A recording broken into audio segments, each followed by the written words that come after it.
So guys नमस्ते, hello, कसे आहात सगळे? तर Borgaonkar Swami is back. Borgaonkar Swami is back.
वृक्षवल्ली आम्हा सोयरी वनचरी.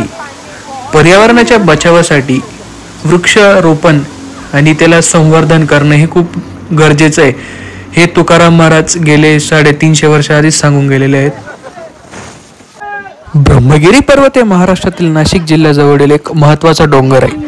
हा पर्वत सह्याद्री रांगेत असून तिथे गोदावरी नदीचा उगम होतो. तसेच हे एक महत्त्वाचे धार्मिक स्थळ देखील आहे, जे त्र्यंबकेश्वर, जे नाशिक जिल्ह्यातील महादेवाचं मंदिर आहे, त्या मंदिराच्या मागे स्थित आहे. ब्रह्मगिरी पर्वत हे समुद्रापासून म्हणजेच सी लेवल पासून 1295 मीटर उंचीचा आहे. पौराणिक कथेनुसार गौतम ऋषी आणि त्यांची पत्नी अहिल्या हे या ठिकाणी राहत होते. आपल्या सर्वांना एवढंच माहिती होतं की ब्रह्मगिरी पर्वतावरून फक्त गोदावरीचा उगम होतो, तर तेवढंच नाही तर वैतरणा आणि अहिल्या नद्यांचा देखील ब्रह्मगिरी पर्वतावरून उगम होतो. ब्रह्मगिरीबद्दल अजून बोलायचं म्हटलंच तर हे ट्रेकिंगसाठी एक उत्तम पॉइंट आहे, ज्या ठिकाणी ट्रेकर्स गर्दी करत असतात. आणि तेवढंच नाही तर त्र्यंबकेश्वरला दर्शन घ्यायला आलेले लोक सुद्धा ब्रह्मगिरीची प्रदक्षिणा घालत असतात.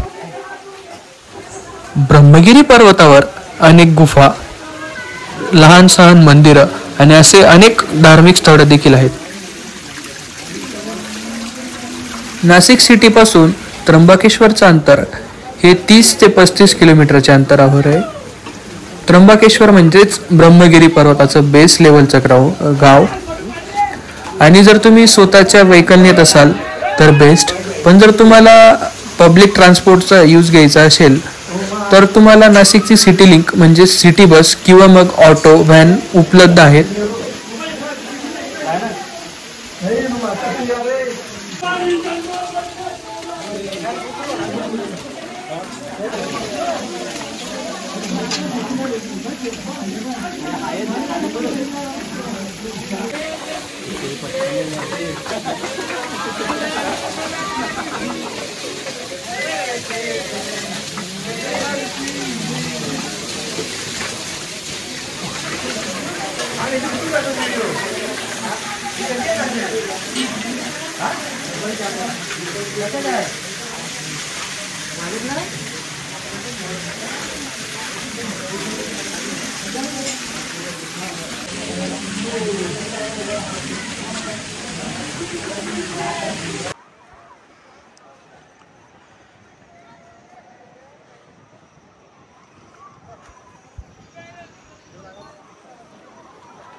तिकडे ना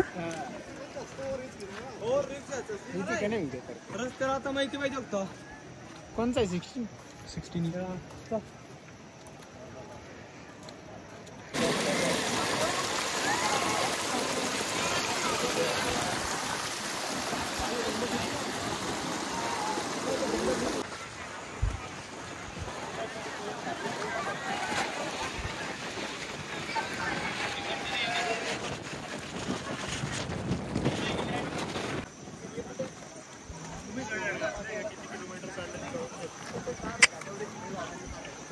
मित्रांनो, आम्ही ऑलमोस्ट चढलोय.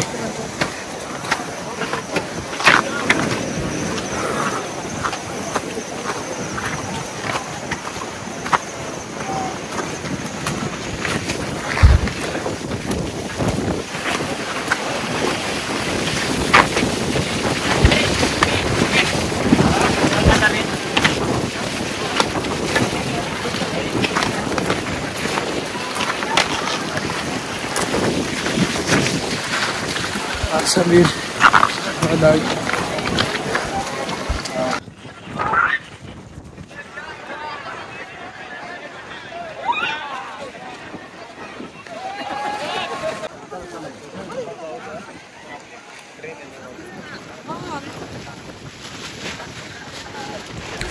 मित्रांनो, इथून जे मंदिर आहे त्याच्यासाठी अजून थोडं वरती चढावं लागतं, पण हवेचा वेग आणि पावसाचा अंदाज बघता आम्ही ते टाळलं.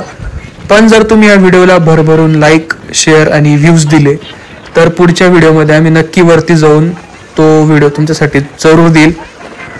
व्हिडिओ इथपर्यंत पाहिलं तर लाईक करा, शेअर करा, सबस्क्राईब करा आणि बेल आयकॉन दाबायला विसरू नका. आणि कमेंट्स बॉक्समध्ये हर हर महादेव जरूर लिहून जा.